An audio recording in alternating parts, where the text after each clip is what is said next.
হ্যাঁ বন্ধু বল। কিরে স্যাং কি করিস? মিষ্টি খেতে খেতে টিভি দেখতেছি ভাই। তোদের বাড়িতে তো টিভি নেই রে?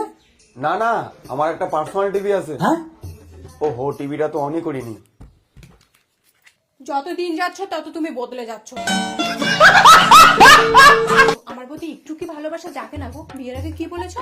আমাকে সুখে রাখবে, এখন তুমি সব কাজ আমার দ্বারা করে নিচ্ছ।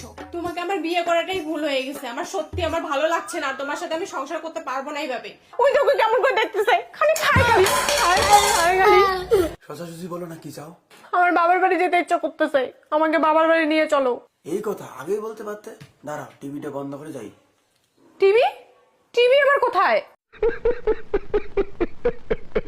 চুপ, বলা যাবে না আমাদের বাড়িতে টিভি কোথায়। বললে हमारा এমন হয়ে যায়গা। আসো বাপের বাড়ি নিয়ে যাও। গঙ্গা আমাদের পবিত্র নদী। আরে বাবা, বাবা রে, তোর মা বাপের বাড়ি যায়। এই আমি যাবো আর আসবো, চিন্তা করিস না। কিন্তু মা, আমাকে একটা কথা বলো তো, গঙ্গা মা আর আমাদের মায়ের মধ্যে পার্থক্য কি?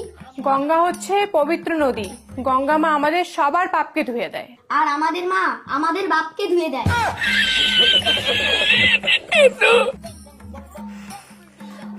আমি কিছু বলিনি। হ্যাঁ দাদা, মোর মা ও মোর বাবা সেই ফাটায়, তুমি দেখছো? আমি কিছু বলিনি। রেডি হও আর তাড়াতাড়ি চলো। বিয়ের পরে এতটাই বদলে গেছে, আমার হাতটাও ধরে না, একাই একাই যাচ্ছে। আমার হাতটা তো ধরে যেতে পারো। একটু আমাকে ভালোবাসে না, আমি তোমার সাথে সংসার করবো না। আমি আমার হাতটা ধরে কি যেতে পারো না তুমি? হ্যাঁ, একাই একাই যাবো আমি। আজকে তিনটা মাফ করো, আজকে তিনটা হাতটা না ধরে চলিস।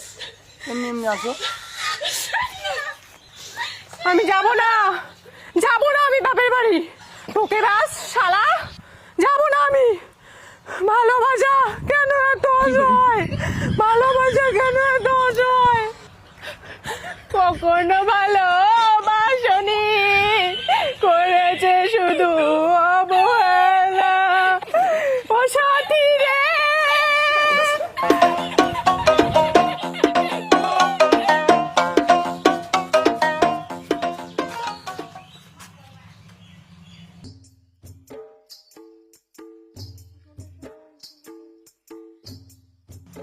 এটা একটা প্রিমিয়াম গেম, লিংক প্রথম কমেন্টে আছে।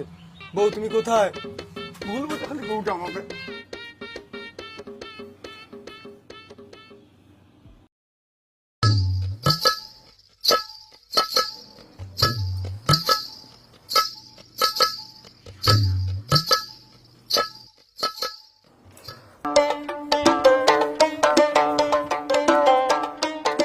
আমি দুদিন থেকে কথা বলছি না, এ বিষয়ে কিছু তুমি বলবে না? ওকে।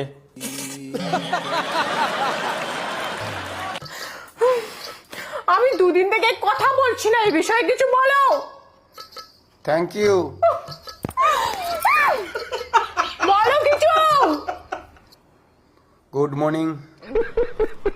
ভগবান, কিছু বলছো না কেন? দুদিন থেকে কথা বলছি না, কিছু বলছো না কেন?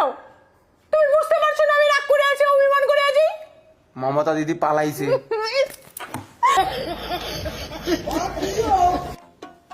তোমার তো এখন রাগ কমে গিয়েছে। এখন একটা কথা বলতাম। ইনস্টাগ্রামে আমাকে একটা মেয়ে এসএমএস করেছে। এসএমএস করে বলে আমি নাকি দেখতে খুব সুন্দর, আমার ফেস কাটিং নাকি ভালো। তখন আমি বলেছিলাম আমার বউ আছে। আরে পুরো কথাটা তো শুনবে। হরি বল, হরি বল।